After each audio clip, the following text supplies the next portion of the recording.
71-63, your final score here from Byrd Gymnasium. Norfolk State victorious tonight over the Howard University Bison. The Spartans improved to 7-11 overall. More importantly, 3-0 in conference plays. We welcome in the head coach of Norfolk State, Coach Robert Jones. And Coach Jones, we opened up a 13-point lead in the first half. You have to credit Howard. They fought back in this ball game, kept it close. But again, shot-making ability was big tonight for us, including Jermaine Bishop. He had 20 points to lead us, and as well as Diesel, who had a solid game shooting the basketball. Yeah, once again, in conference, you're happy that you won the game. I really can't hear anything, but you're happy that you won the game. But I would say that our maturity level as a team took a step back a little bit today because we talked about progressing. Now Howard, I know they're a team that's kind of rebuilding a little bit. And I think that we just looked at their record and kind of played, down a little bit. I think against Bethune and Coppin, we knew those teams were supposed to be pretty good in the league this year, and we played up, and we showed what we're capable of, having Bethune by 25 and then, winning that Coppin game by 23 or whatever it was. In this game, even though I think we held the lead the whole game, I believe, it was still too nip and tuck, for my liking. But hey, we came out with a W, and sometimes you got to play some ugly games, especially on the road, to get where you want to get. I think what's good for us is they got some late shots. They got some late shots to fall, but defensively we played well. We held them to 63 points tonight, and C.J. Williams tonight only 14 points for him on the night, and he took a lot of shots. And that's again, he's not hitting shots. That's better for us, but we did a good job defensively on him. It felt like he had more than 14. Maybe he just had some timely shots, but he's a very good player. I mean, holding him to 5 to 18 is a pretty good job, I guess. But they was it Garvey? He had 17 points. Now he had 14 and a half, so we did a good job on the second half. But he had way above his average, so that's not the greatest of things. I think big for us as well is rebounding. In the second half, we did a better job, especially on the offensive board. You had to credit Chris. Yes, I think all of his points came tonight on second chance opportunities. I mean, Chris Ford, he played actually a little bit more than I thought he played, but he had 6 points, 7 rebounds, a block. He did what you want a big guy to do.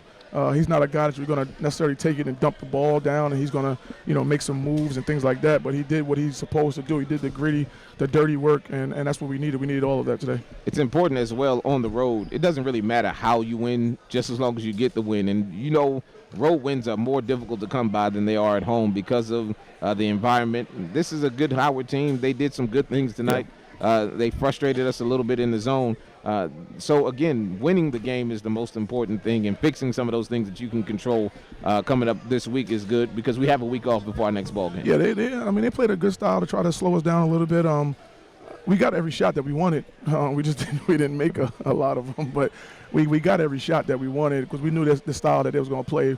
We knew they weren't going to play us man-to-man because it's probably going to be tough for them to do that. But, they played the 2-3 zone like they did. They played for all 40, and we still were able to score 71 points. And, like I said, we got all the shots that we wanted. We just got to step up and make some. And, of course, Bishop, in between going with his cramps and injuries. And when Devontae had it going a little bit, he went out with a cramp. So we had a couple in-game injuries that kind of slowed up the pace a little bit. So, all in all, it's not too bad. Hey, next week is more Maryland Eastern Shore. They come in, and again, controlling the things you can control because a lot of people didn't think that Central would fall tonight. Yeah. But they lost. But a lot of people didn't think some of these games will be as close as they are. But, teams are starting to play better basketball at this point. They should be. They're 10, 15 games in. Like I tell these guys all the time, the reason why you're in a conference, no matter if it's the MEAC, the Big East, ACC, is because every team in that conference is alike.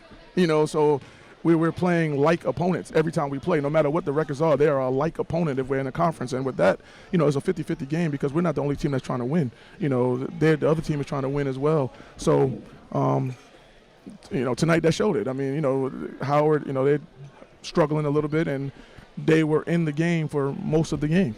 No suspenders for you like Larry had tonight. No, shout out to Larry Vickers, though, with the suspenders and the Gucci tie. Yeah, Gucci tie. No suspenders tonight for you. But, again, the win is the most important thing.